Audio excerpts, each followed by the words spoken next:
오늘도 우리를 위해서 중보하시는 예수님과 성령님께서 우리를 기도를 들어주시고 또 그 기도를 이루어 주시기 위해서 주님 앞에 불러 주셨습니다. 그래서 우리가 기도할 때에 믿음으로 기도를 해야 됩니다. 뭐 너무 잘 아는 이야기지만 사실 우리가 믿음이 없어서 기도하지 않고 또 기도의 열정을 가지지 못하고 또 힘써 기도하지 못할 때가 많습니다. 그래서 우리의 믿음은 다른 것이 아니라 하나님의 마음이 어떤 것인지, 하나님의 뜻이 어떤 것인지 분명히 아는 것입니다.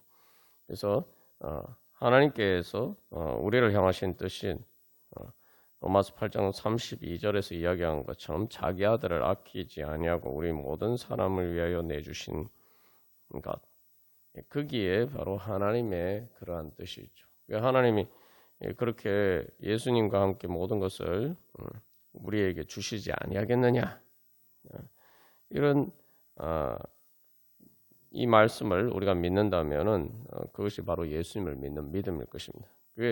예수님의 이름으로 기도한다라고 할 때 여러 가지 의미가 있지만 바로 로마서 8장 32절 말씀을 따라서 하나님께서 이미 우리에게 자기 자신의 전부를 주시고 가장 귀한 독생자 예수 그리스도까지 아끼지 않고 우리에게 다 주셨다. 그것을 믿는 믿음으로 기도하는 것입니다. 하나님께서 독생자 예수 그리스도 아끼지 않고 우리에게 주셨는데 무엇을 우리에게 아끼시겠느냐? 근데 이제 우리가 현실적으로 기도할 때에 그런 믿음으로 나아가지 못할 때가 많죠. 뭐 기도를 안 할 때만 문제가 되는 것이 아니라 기도할 때에도 자꾸 뭔가 내가 하나님께 구하는데 하나님께서 마치 주시지 않아서 막 내가 졸라대는 것처럼 그래야지 뭔가 이루어지는 것처럼 우리가 이런 생각이 들 때가 많습니다.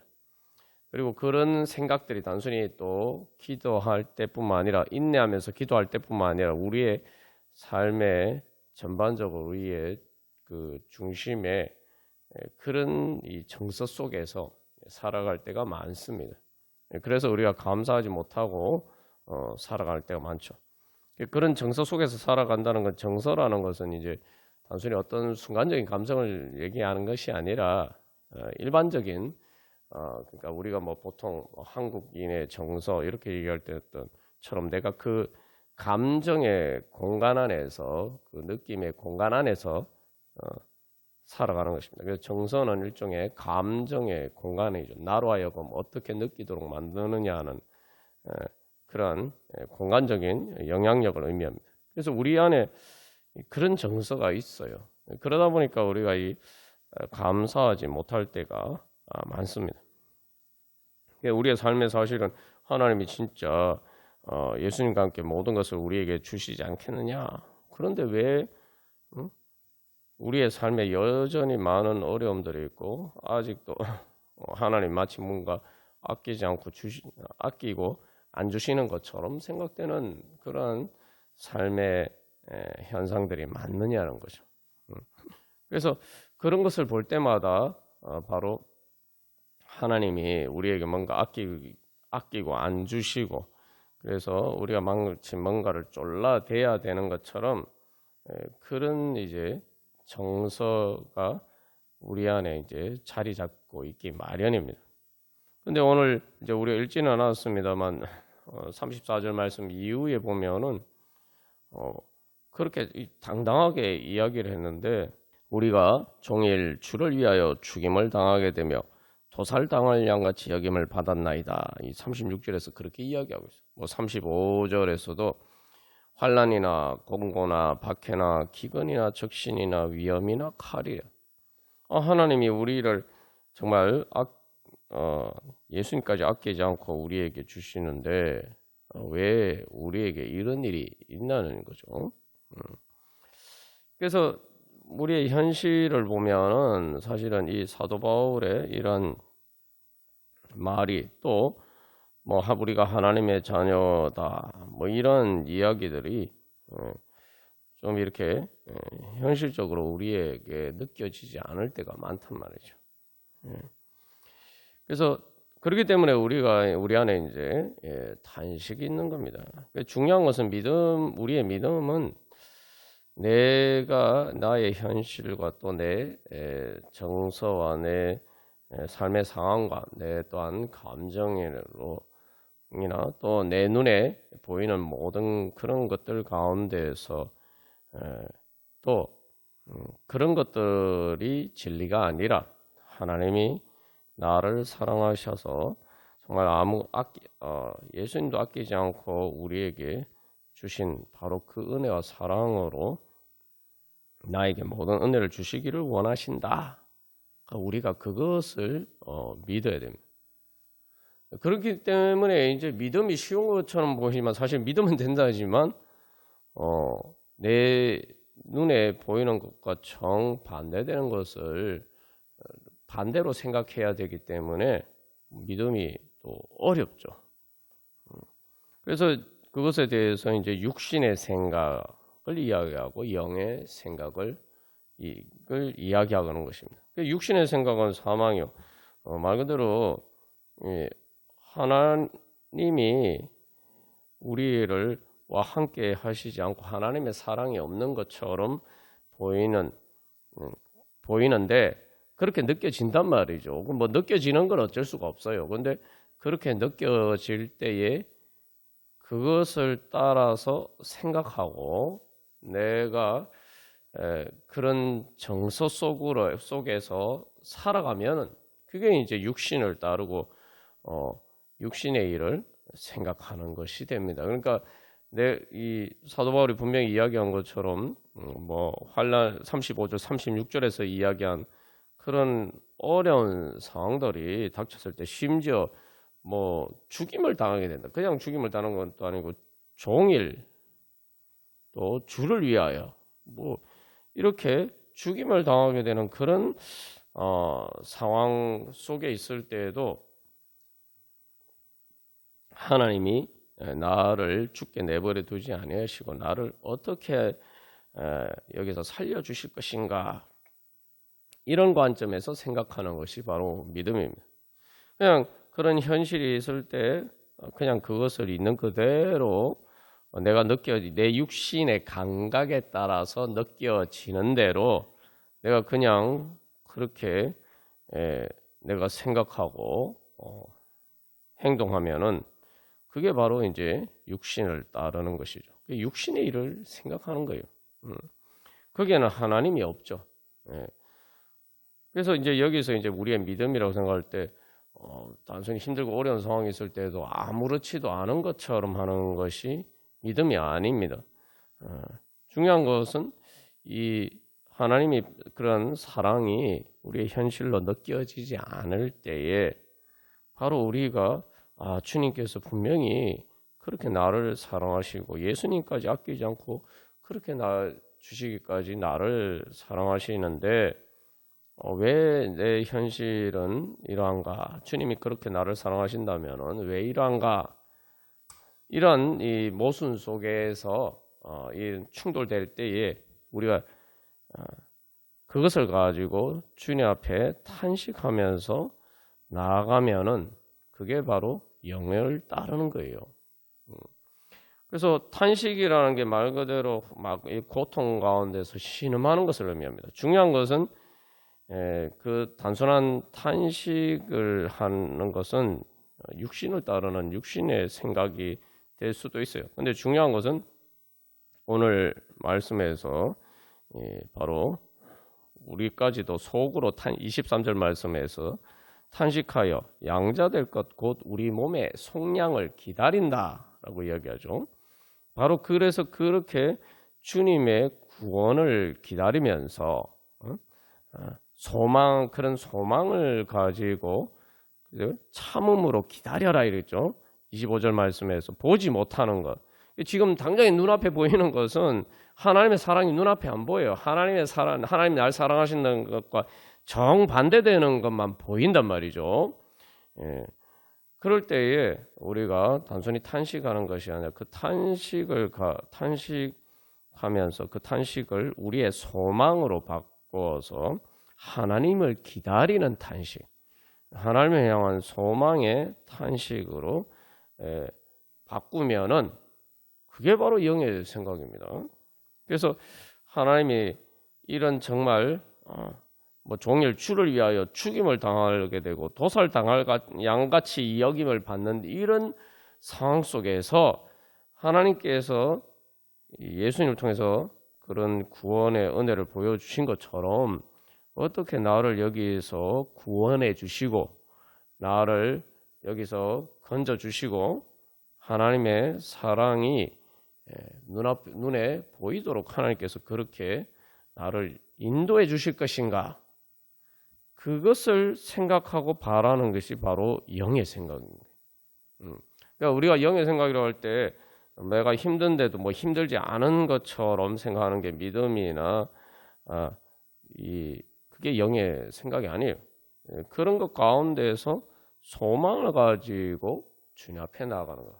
그래서 그러면은 이제 뭡니까? 그래서 우리가 탄식하는데 성령님도 말할 수 없는 탄식으로 걸 가지고 계시는데 중요한 것은 성령님은 말할 수 없는 탄식에서 그치시는 것이 아니라 26절 말씀에서 우리를 위하여 친히 간구하신다. 그러니까 성령님은 우리가 탄식하는 그것과 같은 그거보다 사실 더 큰 탄식을 가지고 이제 계신데 그 탄식을 우리를 위한 간구, 중보 기도로 표현을 하신단 말이죠.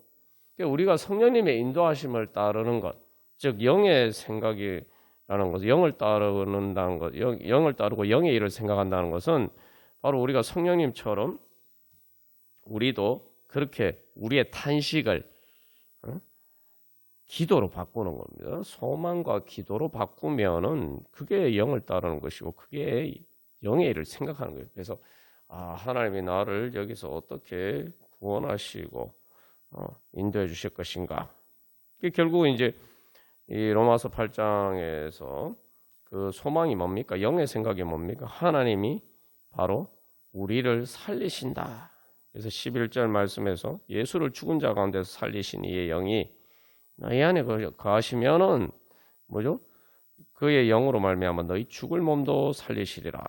10절 말씀에서 영은 의로 말미암아 살아 있는 것이라. 그러니까 이미 이 하나님이 날 살려 주시는 일이 단순히 우리가 소망이라고 할 때 그게 멀리 있는 게 아니에요. 그게 멀리 있는 게 아니라 하나님이 우리를 살려 주시는 일이 이미 내 안에 있어요. 그래서 그 하나님께서 나를 살려 주시는 그 은혜의 역사로 이미 내 영은 이미 살아 있어요. 살아났단 말이죠. 죽은 내 영이 살아났어요. 그래서 그 죽은 내 영이 살아난 것을 23절에서는 성령의 처음 익은 열매라고. 그러니까 이미 첫 열매가 내 안에 맺혀 있어요. 이제 앞으로 그 열매가 첫 열매가 맺힌 것처럼 점점 이렇게 열매가 맺혀가는 맺혀져 가는 이제 과정이라는 거죠. 그래서 주님께서 우리를 향하신 우리를 구원해 주시고 우리를 살려 주시는 그 소망의 완성은 그래서 영이 이미 살았고 그리고 그 영을 통해서 이 성령님의 인도하심을 따라서 감으로써 우리의 마음도 살고 이제 결국 궁극적으로 11절 말씀에 뭐예요? 그의 영으로 말미암아 너희 죽을 몸도 살리시리라. 우리의 몸까지 영의 몸으로 완전히 부활하는 이제 구원의 완성을 향해서 나가는 과정이 있죠. 그러니까 영이 이미 살았어요. 그게 첫 열매예요. 물과 성령으로 거듭나면서 내 영이 살았고, 근데 이 내가 살게 된 내 안에 살게 된 이 영은 죽지 않는 거예요.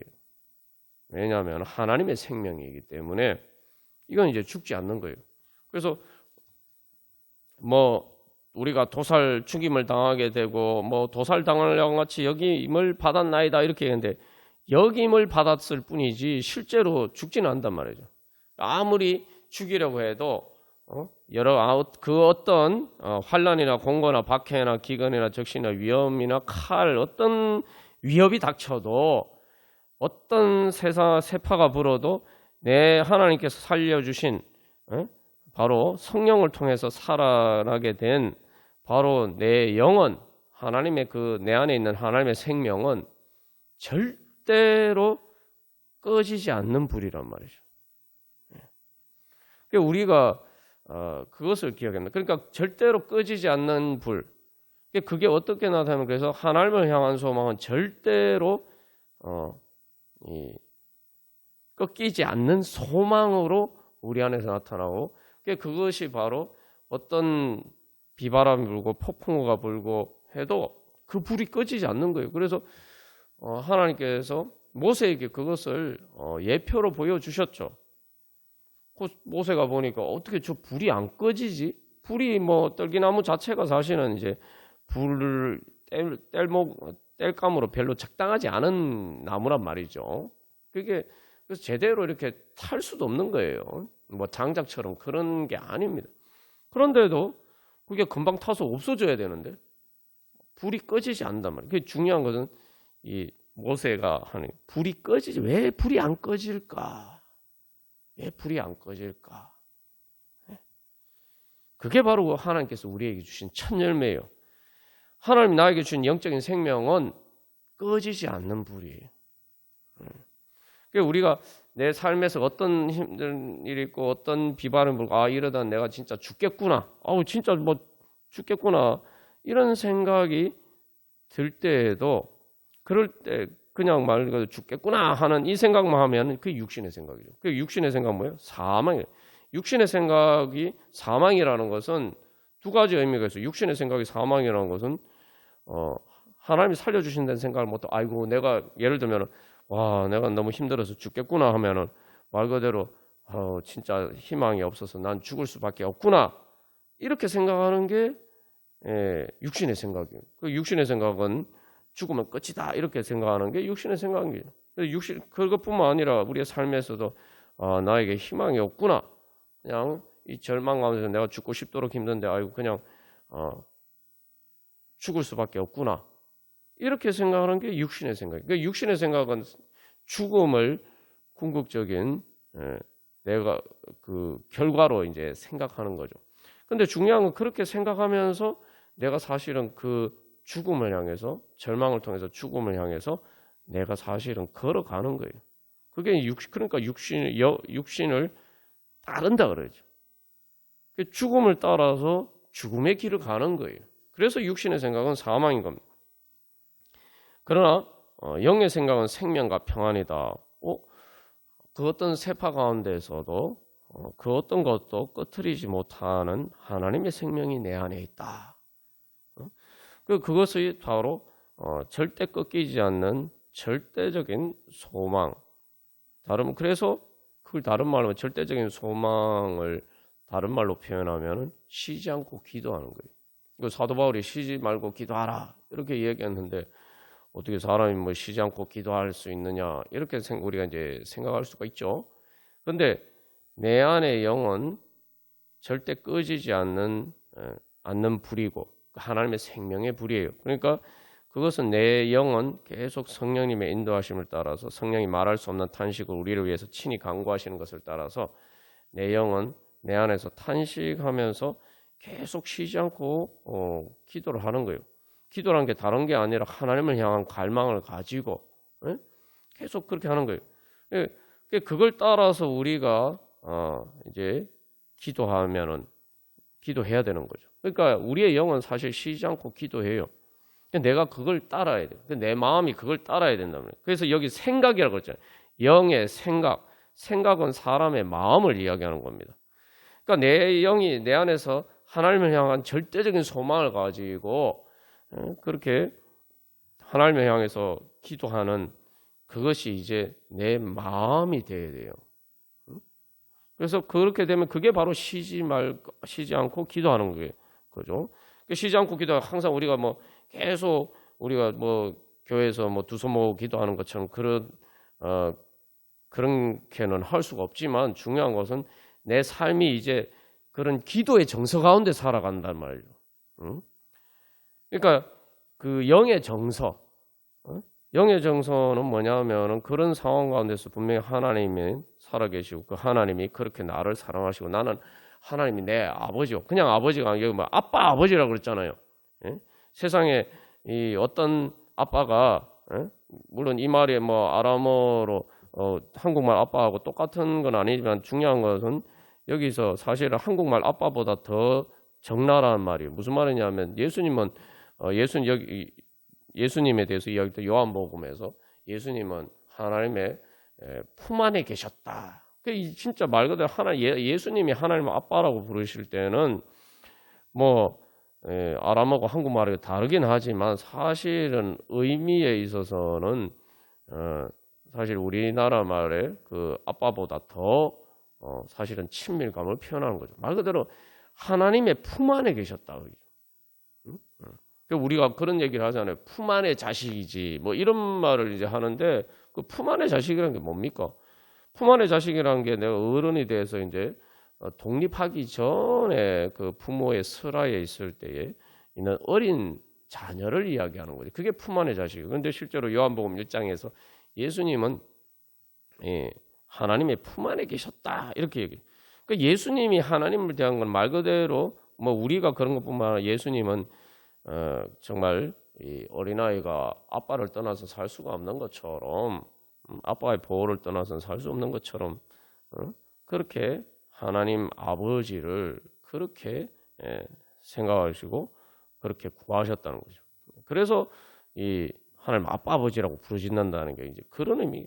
그러니까 어떤 상황 속에서도 중요한 것은 아이들은 어린 아기는 뭐 이 아빠 엄마를 알게 되면 힘들면 무조건 아빠 엄마 찾잖아요. 그죠? 예. 그게 영의 생각인 거예요. 힘든 게 문제가 아니라 힘들지만 하나님이 내 아빠 엄마 같은 분이다. 그게 영의 생각인 거예요. 그러니까 그래서 그 영의 생각이 내 마음을 지배하면 그게 바로 영의 생각이 되는 거예요. 생각. 그래서 그게 바로 영을 따르는 거예요. 그래서 그렇게 되면은 내가 이제 기도의 정서 가운데서 그 소망의 정서 가운데서 살아야 되는 거예요. 그러면은 여러분 생각해보세요. 소망의 정서라는 것이 예를 들면 뭐 한국 사람이 아리랑 뭐 이런 노래 들으면은 이상해요. 한국 사람들은 뭐 특별히 아리랑에 대해서 배우지 않아도 아리랑 뭐 이런 노래를 들으면은 막 그냥 뭐 말로 표현할 수 없는 그런 묵직한 그 감정의 공통된 그 감정을 느끼잖아요. 그게 이제 정서인 거예요. 왜냐하면 근데 어렸을 때부터 그런 문화적인 그 정서의 공간 안에서 살았기 때문에 이렇게 자동적으로 조건 반사적으로 이제 그런 이제 감동이 나오는데 뭐 똑같은 아리랑을 들어도 뭐 한국 사람이라도 어렸을 때부터 미국에 살던 사람은 아리랑 들어도 뭐 그렇게 느끼지 않을 수가 있어요. 그게 이제 정서인데, 그러니까 이제는 우리에게 소망의 정서가 생겨서 내가 말로 표현할 수 없지만 그래서 이 성령이 말할 수 없는 탄식이라고 했는데 내가 말로 표현할 수 없지만 내 영의 그러한 소망을 따라서 하나님을 향한 소망이 내 정서인 거예요. 이거 말로 표현할 수 없지만 하나님을 향한 정서 안에서 살아가는 것이고 그래서 그걸 다른 말로 하면은 그게 그냥 단순히 감정의 정서가 아니라 이 온 세상이 바로 하나님의 사랑 안에 있다는 거예요. 하나님의 사랑의 공간 안에 있는 거예요. 그러니까 그 공간 안에 있으니까 하나님의 사랑을 내 온몸으로 느끼는 거죠. 그러니까 뭐 아리랑 노래 들었을 때 감동이 그냥 전체적으로 내 존재 전체로 이렇게 다가오듯이 한국 사람이면 이제 그런 것처럼 이제 하나님 나라 백성이면 하나님의 자녀이면은 이 하나님 아버지의 사랑이 내 온몸으로 온 존재 전체로 그렇게 다가오는 거예요. 그런데 그게 단순히 그런 게 아니죠. 단순히 내가 그렇게 생각하는 게 아니에요. 그냥 내가 실제로 그렇지 않은데 내가 그렇게 소망하거나 그냥 내가 생각만 하는 게 아닙니다. 아리랑이라는 노래를 들었을 때 그런 정서를 느끼는 이유가 뭐죠? 바로 한국이라는 나라에서 한국 사람으로 살았기 때문인 거예요. 이 하나님 아버지의 자녀로서 우리가 이 소망의 정서 가운데 있는다는 것은 내가 하나님 아버지의 사랑 안에서 지금까지 살아왔고 그 사랑 안에 있기 때문에, 그것은 그냥 단순히 추상적인 것이 아니라 바로 지금도 예수님께서 하나님 보좌 우편에서 우리를 위해서 중보하시고 성령님이 내 안에서 말할 수 없는 탄식으로 중보하시고, 그러니까 내가 힘들고 어려서 정말 그러다 보면은 막 외롭죠. 진짜 내 사정을 아무도 알아주지 않는 것처럼 생각되고 내 혼자 내버려진 것처럼 그런 느낌이 든단 말이죠. 그런데 이 성령님이 우리 안에서 말할 수 없는 탄식으로 간구하시는 그 간구를 들을 때, 그러니까 다시 그 어떻게 듣습니까? 우리가 기도하고 예배하고 또 기도하러 나가고 말씀을 보고 내가 주님 앞에 나아가면은 이제 말 그대로 아리랑 노래를 듣는 것처럼 내가 그런 성령님이 내 안에서 간구하시는 그걸 듣는 거예요. 예수님이 나를 위해서 중보하시는 것을 듣는 거예요. 그러니까 내 혼자 한 건 줄 알았는데 내가 정말 답답하고 외로워서 내가 막 그렇게 하나님 앞에 탄식하면서 간구했는데 온 세상이 나를 위해서 기도하시는, 간구하시는, 중보하시는 예수님과 나를 위해서 중보하시는 성령님의 그 중보 기도로 가득 찬 세상이라는 거예요. 그러면 벌써 여기서 사실은 문제가 실질적인 문제가 거의 다 해결이 된 거죠. 왜냐하면 그 육신의 생각에 따라서 이 육신의 생각, 육신의 눈에 보이는 것만 보고 정말 혼자거나 외롭다 이렇게 생각했는데 나 혼자 내버려진 것처럼 보였는데 그게 아니고 온 세상이 나를 향하신, 나를 위한 예수님과 성령님의 중보하시는 그 공간 속에 있다는 거예요. 예수님과 성령님의 간구하시고 중보하시는 그 기도의 공간 속에 내가 있는 거예요. 근데 그 기도가 간구하고 뭡니까? 단순히 기도하고 간구하시는 게 아니죠. 예수님은 이미 실제로 몸으로 그 모든 것을 행하셨고 그리고 성령의 능력을 통해서 실제로 역사를 하십니다. 예수님이 죽으셨지만 부활하신 것처럼 똑같이 우리 가운데 역사를 하고 계세요. 그러니까 그것은 단순히 우리를 위해서 한다 할 때 우리를 대신해서 한다. 우리는 중보를 이렇게만 생각하는 경우가 있는데 뭐라고 이야기합니까? 로마서 8장 27절에서 성령이 하나님의 뜻대로 그랬죠. 하나님의 뜻대로. 성부 하나님 아버지의 뜻대로 중보하신다는 거예요. 그 중보라는 건 말 그대로 단순히 우리를 위해서 우리 편에서만 기도하시는 게 아니라 우리를 향해 사랑하시는 성부 하나님 아버지의 그 마음을 따라서 또한 중보하시는 겁니다. 그래서 여러분 우리가 기도하다가 처음에 저도 천국을 여러 번 나눴지만 그 천국을 경험했을 때에도 정말 왜 하나님은 날 이렇게 내버려 두셨나. 그래서 정말 진짜 혼자밖에 없어요. 불 꺼진 방에 제 혼자밖에 없었단 말이죠. 아무도 없고 그날 밤에 저 혼자뿐이었는데 그때 예수님을 만나고 보니까 발견하게 된 것은 내가 내 자신 때문에 여러 가지 힘든 일 때문에 힘들어하는 것보다 예수님이 더 힘들어하고 계셨다. 그게 성령의 말할 수 없는 탄식인 거예요. 그걸 발견하게 된 거예요. 그래서 결국은 그래서 뭡니까? 그 기도의 공간은 바로 하나님의 사랑의 공간인 거예요. 그래서 발견하게 되는 거예요. 온 세상이 예수님과 성령님의 중보 기도로 가득 찼는데 그것은 성부 하나님 아버지의 나를 향하신 예수님까지 아끼지 않고 주시는 그 말할 수 없는 그 하나님 아버지의 사랑을 따라서 간구하시는 거니까 그게 뭐예요? 결국 그 기도의 공간이라는 것은 하나님 아버지의 사랑의 공간인 거예요. 그래서 온 세상이 하나님 아버지의 사랑으로 가득 찬 거예요. 온 세상이 하나님 아버지의 사랑의 소리로 가득 찬 거예요. 더 이상 무슨 위로가 필요하겠습니까? 더 이상 무슨 위로가 필요해요? 그러니까 온 세상이 하나님의 사랑으로 가득하고, 그러니까 뭐예요? 내 마음이 하나님을 향한 찬양으로 가득해지게 되는 거죠. 그게 하나님께서 우리에게 주시는 은혜입니다. 그래서 이 되게 우리가 뒤에 읽지 않은 부분까지 보면은, 그래서 뭐 사도 바울이 우리가 내가 종일 주를 위하여 죽임을 당하게 되고 도살당할 양같이 여김을 받았나이다 이렇게 얘기했는데, 마지막에 뭐로 끝납니까? 이 모든 일에 우리를 사랑하시는 이로 말미암아 우리가 넉넉히 이거느니라. 그래서 아무것도 우리 주 그리스도 예수 안에 있는 하나님의 사랑에서 끊을 수 없다. 그래서 이 사도 바울이 정말 종일 주를 위해서 죽임을 당하게 되는 그런 상황 가운데 있었죠. 실제로 뭐 사도행전에 보면 뭐 실제로 돌에 맞아서 죽은 것처럼 됐을 때도 있었어요. 네. 단순히 죽음의 위협을 당한 것뿐만 아니라. 그런데 뭐예요? 그리고 실제로는 또 마지막에 순교하기도 하죠.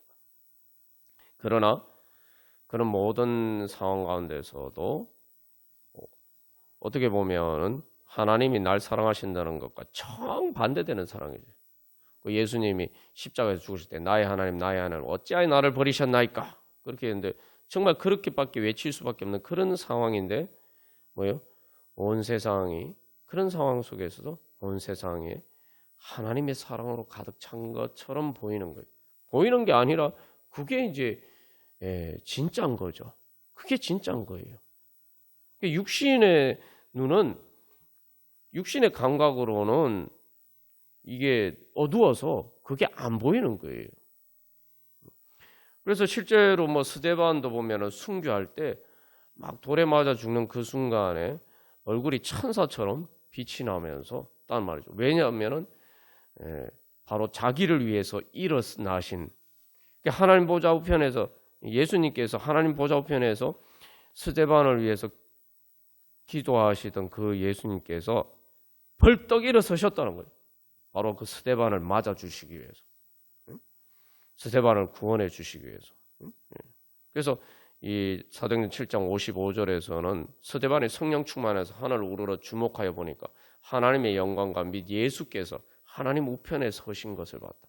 하나님 보좌 우편에 앉아 계셨다 그랬는데 예수님이 서 계신 거예요. 왜 서 계시겠습니까? 스데반을 구원해 주시고 스데반을 품에 안아 주시려고. 마치 탕자가 돌아왔을 때 탕자의 아버지가 멀리서 봤을 때 참을 수가 없어서, 그냥 기다릴 수가 없어서 탕자를 보고 막 급히 진짜 죽을 힘을 다해서 달려가서 탕자를 안아준 것처럼, 그렇게 스데반을 맞아주시기 위해서 예수님께서 그냥 앉아 계신 게 아니라 일어서셨다. 그걸 봤던 거예요. 여기 중요한 건 스데반이 뭐예요? 성령 충만하여서. 육신의 눈에는 안 보이는 거예요, 그게. 그러나 영의 생각으로 그걸 보는 거죠. 그걸 소망하는 거죠. 그래서 스데반이 성령 충만했다는 것은 영의 생각을 하게 됐다는 거예요. 그러니까 단순히 영은 그걸 보는 거죠. 영은 봐요. 영은 보는데 그게 실제로 그 영을 따라서 내 마음의 눈에도 이렇게 보이게 되면 그게 성령 충만인 거예요. 그게 영의 생각인 거예요. 그러니까 우리가 바로 그것을 보기 위해서 기도의 자리 가운데 나가는 겁니다. 여기서 중요한 것은 우리가 뭐 여러 번 예를 들어서 나눴지만 어린 아기들이 아직 뭐 눈이 어두워서 자기 엄마 아빠 품 안에 있음에도 불구하고 모른단 말이죠. 갓난아기는 막 태어났을 때 엄마 아빠 품에 안에 있잖아요. 여러분 조금 컸을 때 애들이 이게 되게 역설적이잖아요. 우리가 여러 번 나눈 것처럼 다시 한번 여기에 이제 비춰보면은, 아니 갓난아기는 어떻게 보면 평생에 자녀로서 부모의 품 안에 계속 가장 가까이 있을 때인데 그때 제일 많이 울어요. 왜냐하면 아직 엄마 아빠라는 존재를 제대로 인지 못하고 사실 눈에도 잘 안 보이기 때문이죠. 우리가 사실 이제 그런 상황 가운데 있는 거예요. 여기서 중요한 것은 우리가 아무리 하나님 사랑의 품 안에 있어도 내 눈에 그게 안 보이면은 당장에 내가 힘든 것만 느껴진단 말이죠. 이게 문제인 거예요. 그래서 우리가 기도를 하는 거예요. 왜 기도를 해야 되냐면 하나님은 항상 우리는 하나님의 사랑의 품 안에 있지만 기도를 한다는 것은 내가 그 하나님의 사랑을 내가 느껴야 될 거 아닙니까? 내가 봐야 돼요. 하나님이 알날 뭐 예수님 날 사랑하신다 뭐 이거 머릿속으로 알고 있으면 뭐합니까? 내가 그 사랑을 느끼지도 못하고 그 사랑을 경험하지도 못하면은 그 사랑이 나에게 무슨 의미가 있어요? 그 사랑 대신에 내가 힘든 것만 자꾸 느껴지는데 그러면 하나님의 날 향하신 사랑이 실제로 이제 나에게 무슨 의미가 있습니까?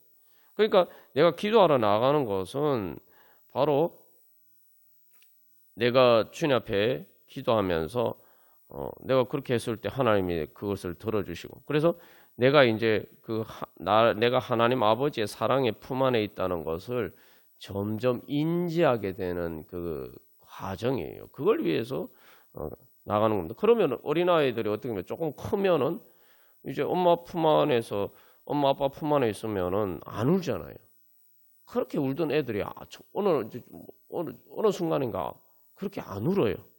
그래서 시편 131편에서 젖된 아이가 엄마 품에 있는 것 같이 내가 내 마음이 고요하고 평온하다고 얘기하면서 뭐라고 얘기합니까? 영원히 하나님을 바랄지어다 이렇게 이야기하죠. 그러니까 우리가 그 은혜를 받기 위해서 기도하는 겁니다. 그러니까 하나님의 사랑의 품을 안에 있음을 발견하기 위해서 그게 내 눈에 보이도록 내가 그걸 발견하기 위해서 우리가 기도하러 나가는 거예요. 그러면 여기서 이제 중요한 것은 무조건 내가 그렇게 하면은 발견할 수가 있는 것이죠.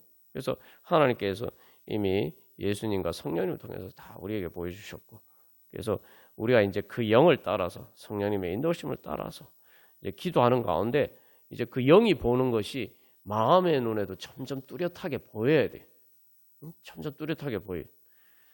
그러면은 이제 내가 현실에서 하나님이 안 계신 것처럼 느껴지면서 날 힘들게 만드는 고통의 감각보다 하나님을 보는 감각, 하나님의 사랑의 품 안에서 하나님의 사랑을 느끼는 영적인 감각이 점점 발달하게 되면은 이 날 고통스럽게 만드는 그 감각을 이길 수 있게 되는 거죠.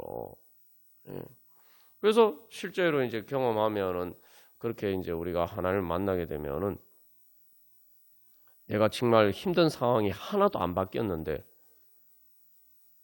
지옥과 같은 내 마음이 지옥과 같았는데 그게 그냥 부활한 것처럼 천국으로 바뀌는 거예요. 그리고 그래서 그 영의 따라서 내 생각, 마음이 이제 영을 따라가게 되면 내 마음이 영을 통해서 이제 하나님을 보게 되면 내 마음의 천국이 이루어지고 그러면은 내가 그 힘을 통해서 또 실제로 내 삶의 상황도 바꿔갈 수 있는 그런 능력이 생기는 거예요. 그 능력이 그러니까 마음의 힘이 생기는 거예요. 그래서 바로 내 영의 그런 것을 따라서 우리가 그래서 내 마음으로 열심히 기도를 해야 돼요. 그래서 우리가 열심히 기도해야 되는 거예요. 힘써서 기도해야 되는 거예요. 하나님 다 아시는데 뭐 내가 꼭 그렇게 기도해야 되나 이렇게 생각하는데 내 영의 그러한 영이 내 생각을 지배하고 내 마음을 지배하도록 하기 위해서 우리가 기도하는 겁니다. 그래서 그 내 안에 감추어진 하나님이 주신 그 영원히 꺼지지 않는 생명의 불꽃이 그것들이 활 불타서 그것들이 내 마음까지 환하게 밝히고, 그죠? 내 마음까지 환하게 이제 밝힐 수 있도록 그렇게 우리가 기도를 해야 돼요. 그러면은 그걸 통해서 내 마음이 환하게 밝아지면은 내 마음에 힘이 생기고, 그래서 여호와를 앙망하는 자는 독수리 날개치며 올라감 같이 올라갈 것이다. 그래서 뭐 소년이고 장정이라도 피곤하고 넘어지지만 하나님 여호와를 앙망하는 자는 독수리 날개치며 올라감 같이 그렇게 힘을 얻을 것이다. 그렇게 힘을 얻는 거예요. 그래서 말 그대로 독수리 날개치며 올라가는 것처럼 모든 것을 초월하고 그래서 내 삶의 상황까지 바꿀 수 있는 이제 마음의 힘이 생기는 겁니다.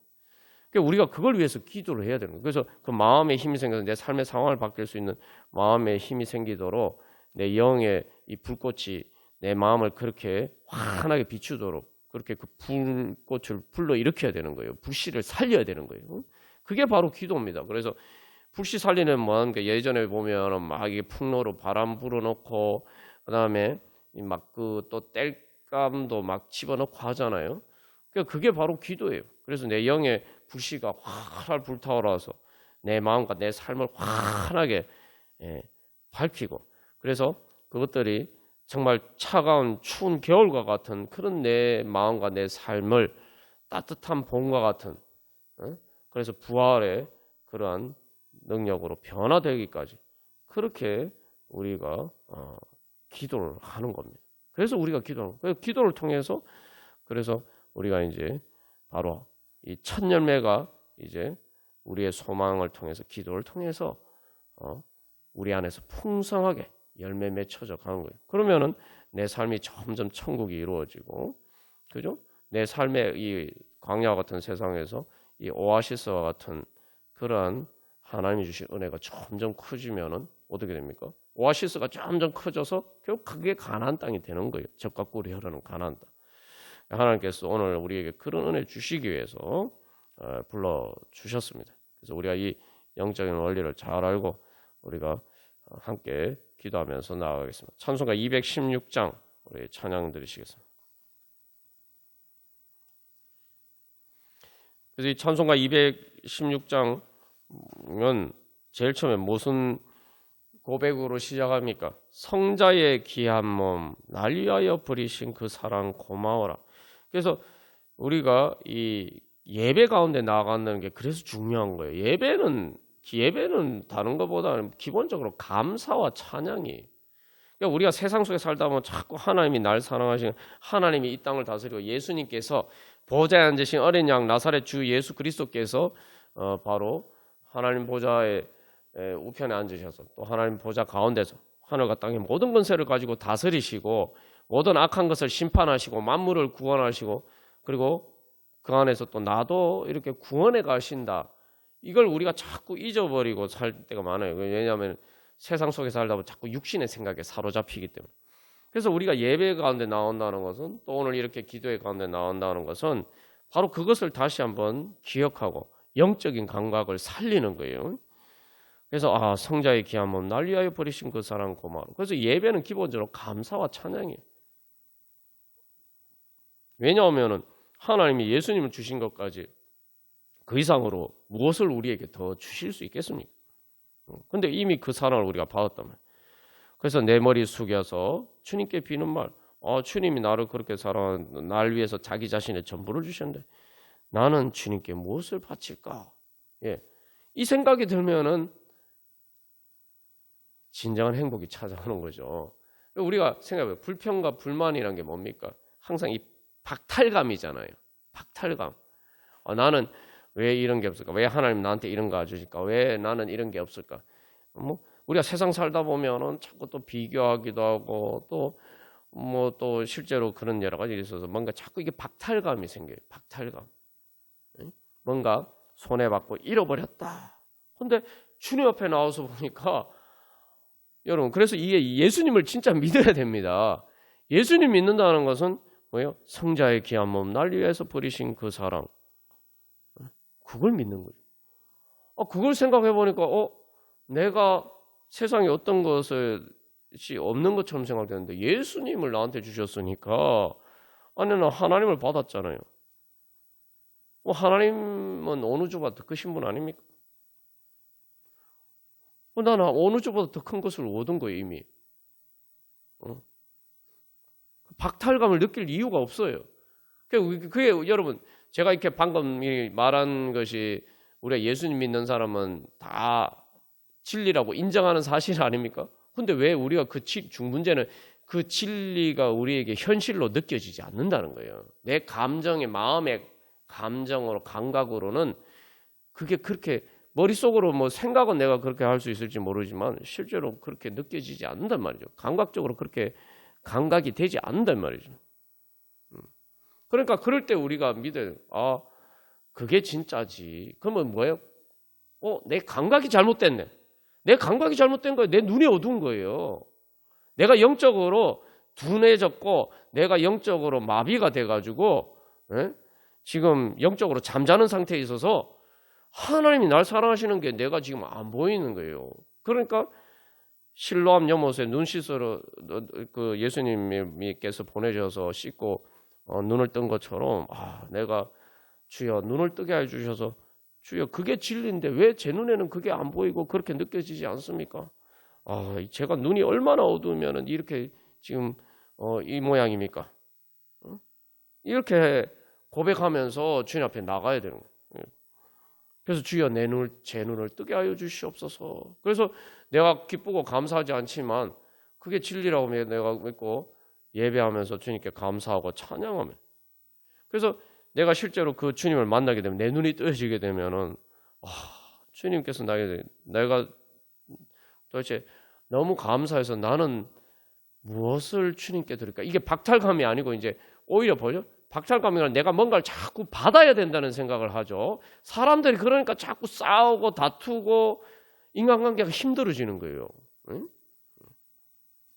그런데 이제 주님을 만나게 되면 내가 진짜 이렇게 어느 주보다 더 큰 주님의 뭘 받았고 예수님을 성령님을 선물로 받았는데 나는 무엇을 주님께 드릴 수 있을까? 이제 생각이 완전 바뀌는 거죠. 이게 충만의, 그래서 여러분 성령 충만의 증거가 바로 뭡니까? 나 무엇 주님께 바치리까? 이게 그런 생각이 들어야 되는 거죠. 말 그대로 충만히 차고 넘치니까 내가 부족한 게 아니라 내가 너무 많이 받아서 충만하게 받았으니까 주님께 감사해서 뭘 드려야 될까?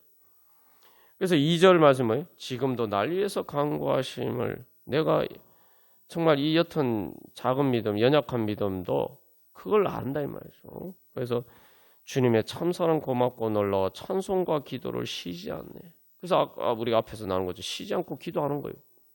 그래서 사도 바울이 항상 기뻐하라, 쉬지 말고 기도하라, 범사에 감사하라.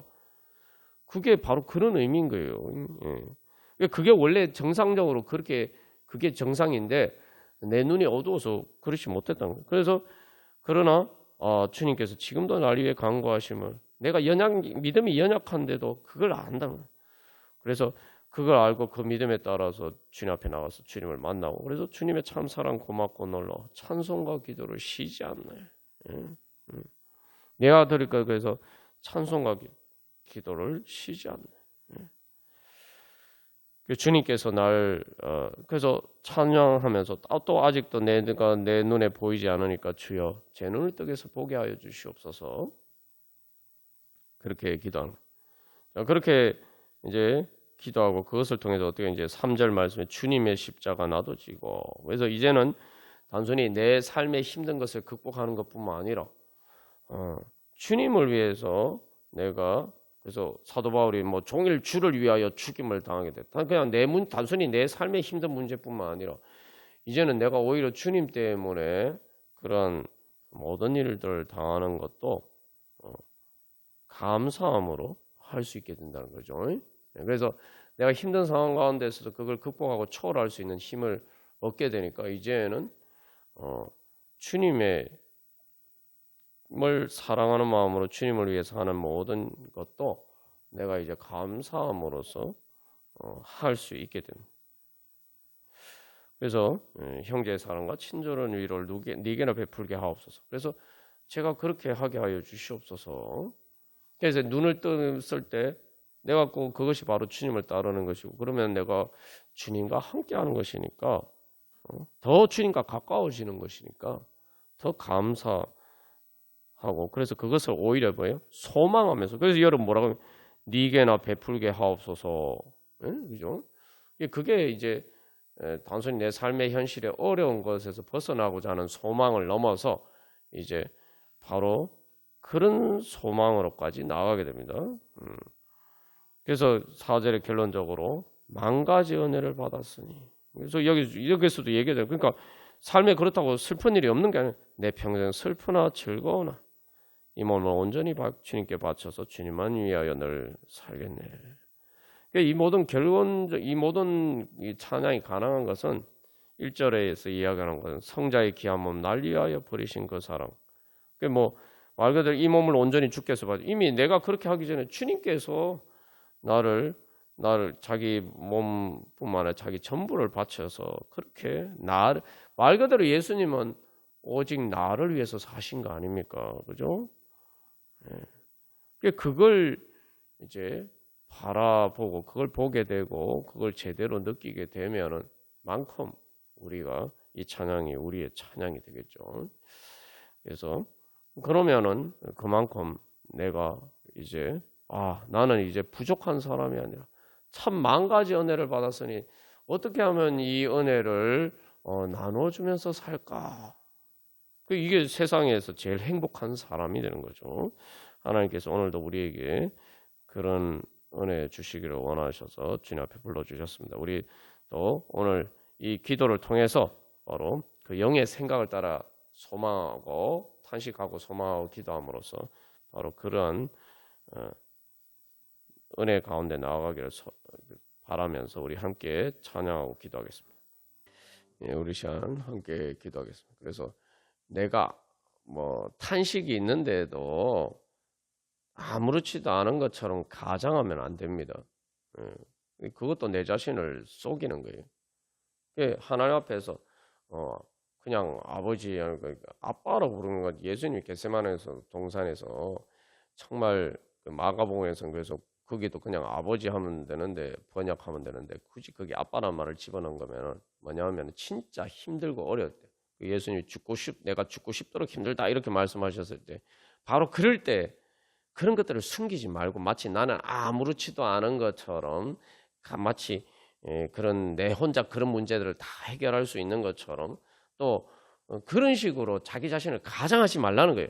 그렇게 가장하고 숨기지 않고 내 힘든 것을 내 안에 탄식을 있는 그대로 하나님 앞에서는 하나님이 우리에게 원하시는 것은 내가 그럼에도 불구하고 아무렇지도 않은 것처럼 뭐 이렇게 하는 게 뭐 항상 기뻐하라 범사에 감사하라고 하니까 그걸 그런 식으로 오해하면 안 된다는 거예요. 하나님이 우리에게 원하시는 것은 내가 힘든 것을 있는 그대로 주님 앞에 내어놓고 숨기지 않고 주님 앞에 내어놓고 주님께서 그 문제를 해결해 주시도록 주님 앞에 나오는 것. 하나님께서 원하시는 것은 그것입니다. 그래서 여기서 탄식이란 말이 중요한 거예요. 성령님도 탄식하시고 있는데 내가 탄식하는 것을 가지고 주님 앞에 나가야 돼요. 내 자신을 아무렇지도 않은 척, 뭐 주님이 안 도와주셔도 하나님 아버지 없어도 괜찮은 것처럼 그렇게 하면 안 된단 말이에요.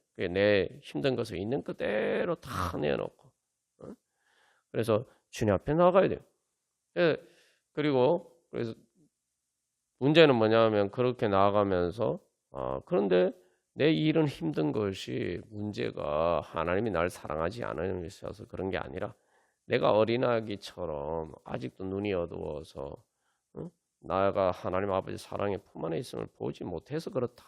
또 이것도 인정해야 돼. 그래서 그 하나님을 아빠 아버지라고 할 때는 내가 어린아이와 같이 된다는 건 그런 것이 있는 거예요. 내가 할 수 없으니까 하나님 믿고 의지해야 되고 있는 그대로 내 연약함을 다 주님 앞에 내어놓고 뿐만 아니라 또 그런 연약하고 내 힘든 원인이 내가 무능해서 그렇다. 내가 영적으로 눈이 어두워서 그렇다. 내가 하나님이 날 사랑하시는데 그것을 제대로 아직 보지 못해서 그렇다. 이 두 가지를 인정하면서 나와요. 그게 바로 진정한 회개입니다. 그렇게 우리가 또 주님 앞에 우리가 고백하고 그러면서 주님의 그 중보하심을 따라서 강구하심을 따라서 주님 저를 구원하여 주시옵소서. 그래서 주님의 사랑의 그 지혜와 능력으로 주여 저를 구원하여 주시옵소서. 그래서 제가 눈을 떠서 주님의 사랑의 품 안에서 제가 이제 제 영으로뿐만 아니라 제 영은 아는데 하나님이 계신 줄 아는데 제 마음에 그게 안 보일 때가 많습니다. 그래서 제 마음도 이제 주님의 사랑으로 영의 불이 활활 타올라서 그 성령의 불이 활활 타올라서 제 마음도 주여 영의 생각을 따라서 주님을 보게 하여 주시고 그 소망 안에서 이제 그래서 내가 쉬지 않고 기도하는 가운데 내가 항상 기뻐하고 범사에 감사할 수 있는 것으로 변화가 되는 거예요. 그렇게 우리 주님 변하게 하여 주시옵소서. 제가 주님의 사랑의 품 안에 있음을 보게 하여 주시옵소서. 그래서 제 마음이 이제 밝아지고, 그래서 모든 어두운 것들이 주여 제 마음에서 다 물러가고, 주여 그래서 제 마음에 부활의 힘과 능력, 성령의 능력으로 힘차게 일어나서 주여 또 제 삶의 어두운 것도 다 성령의 불을 환히 비춰서 다 몰아내고 주여 하나님 나라 이루어가게 하여 주시옵소서. 우리 함께 기도하겠습니다. 찬송가 534장 찬양 드리시겠습니다. 그래서 이 영의 생각을 한다는 것은 이 단순히 생각의 문제가 아닙니다. 그래서 우리가 자꾸 신앙생활을, 믿음을 말 그대로 생각뿐인, 영의 생각을 마치 그냥 말 그대로 생각뿐인 그런 것을 가지고 믿음이라고 착각하고 또 그런 신앙생활을 할 때가 많아요. 여기 생각이라는 이 번역된 이 말은 단순한 어떤 생각만을 의미하는 게 아니고 삶의 지향성을 얘기하는 거예요. 이게 삶의, 이게 쉽게 말하면은 그 삶의 중심이 바뀌는, 삶의 방향이 바뀌는 거예요.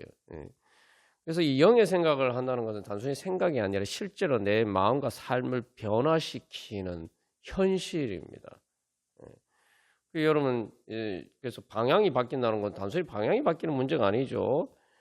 방향이 바뀌면 보는 것이 달라지고, 지구도 마찬가지잖아요. 지구가 태양을 등지고 있을 때는 지구가 자전하면서 태양을 등지고 있으니까 밤이죠. 근데 지구가 태양을 향해서 보면 어떻게 낮이 되죠. 또 단순히 낮이 될 뿐만 아니라 뭐 특별히 이제 뭐 지금 여름에도 마찬가지고 밤일 때는 기온이 떨어지고 낮이면 기온이 올라가요. 단순히 이게 방향의 문제는 단순한 인식의 문과 생각의 문제가 아니에요. 방향이 달라지면 보이는 게 달라지고 단순히 보이는 것만 달라지는 게 아니라 실제로 이 온도가 달라지듯이 그렇게 바로 성령의 능력으로 실제로 내 삶이 변화가 되는 실체입니다. 그래서 내가 주님 앞에 나가서 기도를 해서 이 성령의 생명수가 내 안에서 터져 나오도록 기도를 해야 돼요. 그래서 그 생명수가 터져 나와서 마치 사막의 반석에서 샘이 터져 나오는 것처럼 바로 그렇게까지 기도를 해야 돼요. 그게 기도 응답이죠. 그래서 내가 이미 하나님의 생명수의 은혜를 경험한 많은 은혜들이 있지만 마치 뭐 여호수아 사사기에서는 이야기하는 걸 아직 정복되지 않은, 여전히 돌밭과 같이 또 반석과 같이 사막과 같은 영역이 내 마음과 삶에 있다 이 말이죠. 이제 그런 것도 우리가 정복을 해야 돼요. 기도하면서 나가서 그래서 거기에 바로 그 사막의 반석에서 샘이 터져 나오는 것처럼 바로 그렇게 해야 되는 겁니다. 그렇게 기도를 하면은 어떻게 됩니까? 이제 그만큼 영역이, 그 삶의 영역에 내 마음이나 내 삶에 아직 남아 있었던 그 사막과 광야와 같은 것이 이제 변화가 되는 거죠. 가나안 땅처럼 변화가 되는 거예요. 그래서 그 기도를 통해서 반석에서 샘이 터져 나와서 그 샘이 생명의 강이 되어서 흘러가고, 그래서 이 메마른 것을, 죽은 것을 살리는 그런 역사들이 일어나도록 우리가 기도를 해야 됩니다. 하나님께서 우리에게 주시고자 하시는 은혜가 바로 그런 기도예요.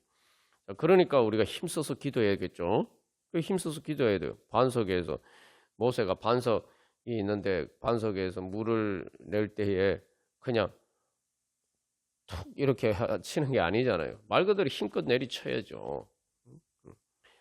그래서 힘써서 우리의 마음에 하나님의 은혜를 가로막고 있는, 바로 성령의 생명수가 샘솟는 것을 가로막고 있는 것들을 쳐야 됩니다. 힘껏 쳐야 돼요. 열심히 힘써서 뚫어야 돼요. 여러분, 광산을 채굴하는 때에 왜 힘듭니까? 그냥 단순히 흙만 파는 게 아니잖아요. 막 드릴이나 이런 걸로 돌과 반석과 암석을, 바위를 막 뚫고 들어가야 돼요. 우리가 그런 기도를 해서, 그래서 바로 성령의 생명수가 샘솟도록 은혜의 통로를 만들어야 됩니다. 우리가 그런 생각하면은 바로 우리가 힘써서 기도해야 되겠죠. 그래서 찬송가 534자 보시면은 주님 찾아오셨네 모시어드리세요. 뭐 우리가 여러 번 나눈 것처럼 계시록 3장 20절에서 라오디게아 교회에게 하신 말씀 아닙니까? 내가 주님을 모신 것처럼 보이지만 내 마음 그리스도의 집에 있는 것처럼 아직도 내 마음에 주님의 권세가 이렇게 다스려지지 않는 그런 것들이 있단 말이죠.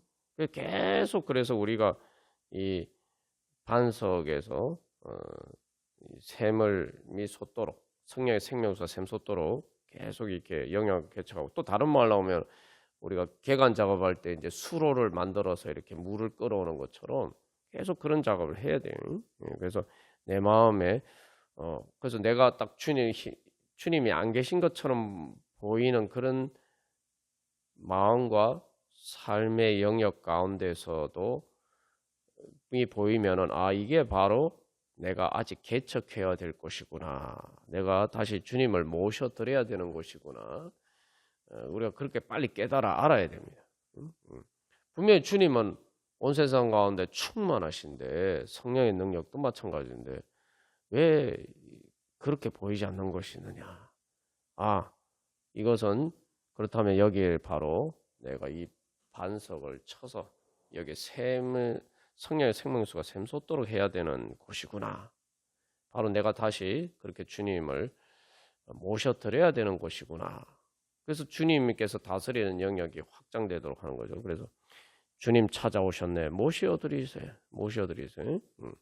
그래서 우리의 죄를 속하 2절에서도 보면은 영광 중에 계신 주. 그런데 그 영광이 내에게 비춰야 되는 거죠. 그래서 헛된 교만 버리고, 헛된 교만은 버려야 돼요. 그런데 주님이 안 계신 것처럼 보이고 주님이 그럴 때에 우리의 탄식 가운데 있을 때에 바로 이게 내 눈이 어두워서 그런 거다. 내가 무능해서 그런 거다. 내가 연약해서 그런 것이다. 그걸 깨달아 알고 그것을 인정하고 헛된 교만 버리고 내가 지금 잘못된 거예요. 내가 눈이 어두워서 못 보는 거예요. 주님이 여기서도 지금 이런 상황 가운데서도 나와 함께 계시고 오히려 내가 힘들기 때문에 더 나와 함께 더 가까이 함께 계시고 내 안에서 역사하고 계시는데 그렇게 겸손하게 주님 앞에 나와야 돼. 자, 그럴 때 영원 복락 누리세. 그래서 내가 지옥과 또 같은 곳에서 오히려 천국의 은혜를 누리게 됩니다. 그래서 3절에도 겸손한 자 다 찾도다. 그게 바로 겸손이에요. 그러니까 우리가 이제 내 연약함을 인정하는 겸손은 우리가 그렇게 그걸 인정하는 겸손은 많은데 잘하는데 우리가 결정적인 제일 중요한 겸손을 가지지 못하고 교만할 때가 많아요. 뭐냐면 내가 힘들 때에 내 눈이 어두워서 주님의 사랑이 보이지 않는다. 내 눈이 어둡다. 이걸 인정하지 않고 교만할 때가 많아요. 그게 바로 선악과의 교만입니다. 그 교만이 깨어지지 않으면 절대 하나님 만날 수가 없는 거죠. 그래서 그 좋은 자리 드리고 주실로 내가 하늘나라 세우세요. 하늘나라 그게 하늘나라 세우는 거예요. 내 안에 이제 하늘나라 하늘에 있는 하늘나라를 내 안에 세워가는 거죠. 그래서 우리가 그런 믿음으로 뭐예요? 주여 환영하오니 오소서. 생명결로 이끄사 슬픔 위로하시고 진리 알게 하옵소서. 진리 무슨 진리요? 영광 중에 계신 주님이 지금 성령님을 통해서 내 안에 내 영의 자리 가운데 임재 계신다는 거예요. 천국의 보물이 다른 것이 아니라 내 영의 자리에 감추어져 있다는 그 진리를 알고 내가 그리고 다른 말로 하면 이제 그렇게 주님이 내 안에 계실 뿐만 아니라 내가 그렇기 때문에 주님의 사랑의 품 안에 있다는 사실, 하나님이 내 아빠 아버지라는 사실, 바로 내가 하나님 어린아기가 아빠 엄마 품에 있는 것처럼 내가 하나님의 사랑의 품 안에 있다는 그 진리를 알게 하소서.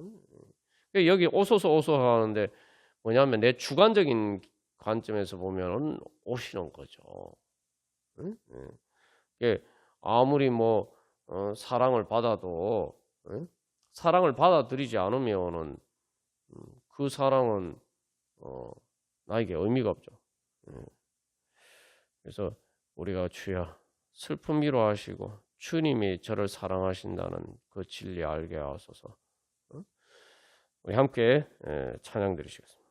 우리 시간 기도할 때 주님 제가 힘써서 그 주님을 모셔드리오니 주여 아직 주님의 성령의 임재로 충만하지 않은 곳이 성령으로 임재로 충만케 하여 주시옵소서. 아직도 제 안에 그런 광야와 같은 죄와 사망의 권세가 지배하는 것과 같은 그런 것이 있다면 주여 깨닫게 하여 주시고 주여 그런 것들도 주님 앞에 다 내어오고 그래서 바로 그곳에서 주님 성령의 생명 그곳에도 성령의 생명수가 넘쳐나게 하여 주시옵소서. 그래서 이삭이 보면 이제 우물을 팠지만 이제 그걸 빼앗겼을 때 더 다른 곳에 갔을 때 또 우물을 팠을 때 거기에 또 우물이서 물이 나요. 그래서 오히려 빼앗긴 것처럼 보이지만 사실 이제 그 빼앗겼으니까 사실은 상실된 것 아닙니까? 손해 본 곳인데 그곳에 오히려 하나님께서 주시는 또 새로운 우물이 있단 말이죠. 그걸 통해서 오히려 100배의 축복을 받게 되죠. 그게 하나님께서 우리 가운데 역사하신 부활의 역사입니다. 예. 그래서 우리가 그렇게 되면은 바로 어떻게 됩니까? 나를 통해서 성령의 생명수가 내 마음만 적시는 것이 아니라 또 나를 통해서 저절로 자연스럽게 흘러가고 그래서 또 다른 사람들의 메마른 영혼 가운데도 을 적시고 그래서 또 그렇게 하나님 나라를 이 찬양에서 하늘나라 세우세 하늘나라 세우러 갈 수 있게 됩니다. 그래서 우리 내 자신과 우리 성도들 가운데 주님 그래서 우리 교회 가운데 계속 그런 새롭게 우물을 파야 돼요. 계속 성령의 생명수가 샘솟는 샘을 파야 됩니다. 그래서 또 내 개인적인 사정도 마찬가지지만 교회도 그렇게 또 힘든 문제가 있을 때에 또 그런 거기에서도 정말 여기에 정말 하나님의 은혜가 없는 것처럼 보이는 그런 상황 속에서도 하나님의 성령의 생명수가 샘솟는 그런 이제 은혜를 우리가 경험하게 되면은 그게 능력이 되는 거죠. 그게 능력이 돼요. 그게 더 큰 능력이 되는 겁니다. 그래서 우리 내 자신과 또 우리 성도들과 우리 교회 가운데 주여 그런 성령의 능력으로 충만하여서 성령의 생명수가 주여 샘솟게 하여 주시고 그래서 그런 성령의 생명수가 흘러넘쳐서 충만하여서 정말 에스겔 47장에서 에스겔이 본 비전처럼 우리 교회가 생명의 강이 흘러가는 그런 샘이 되어서 근원이 되어서 주여 생명의 강이 흘러가서 주여 죽은 땅을 살릴 수 있는 이 땅을 살릴 수 있게 하여 주시옵소서. 그런 생명의 강에 주여 근원이 되게 하여 주시옵소서. 그런 생명의 강이 주여 충만하게 넘쳐나게 하여 주시옵소서. 그래서 오늘도 지금 이 땅 가운데도 뭐 전쟁과 수많은 죄와 사망의 권세가 지배하는 것 같은 이 땅 가운데 하나님의 빛을 비추고 소망의 빛을 비추고 또한 하나님 나라에 이루어가게 하여 주시옵소서. 그런 성령의 생명강이 저희들을 통해서 흘러가게 하여 주시옵소서. 주여 우리를 살려주시고 우리를 통해서 세상을 주여 살려주시옵소서. 우리 함께 기도하겠습니다. 우리 나의 앞에 계신 주님 우리 찬양하고 각자 기도 제목을 가지고 기도하겠습니다. 그래서 이 찬양이 가사가 여러분 진리라고 믿으십니까? 이게 보면 나의 앞에 계신 주님, 나의 머리 위에 계신 주님, 나의 좌우 옆에 계시는 주님, 나와 동행하시는 주님, 내 뒤에 계신 주님. 그렇게 결국 이 가사대로 얘기하면은 주님이 내 앞에도 계시고 내 머리에 계시고 내 좌우 옆에도 계시고 나와 동행하시고 내 뒤에도 계시고 온 사방천지에 주님이 계신 거 아닙니까? 이건 뭐예요? 주님의 사랑의 품 안에 있다는 거죠. 근데 이제 뭐요? 그 주님이 안 보인단 말이에요. 내 주님이 내 앞에 계신데도 내 눈동자에 주님이 안 보여요. 응?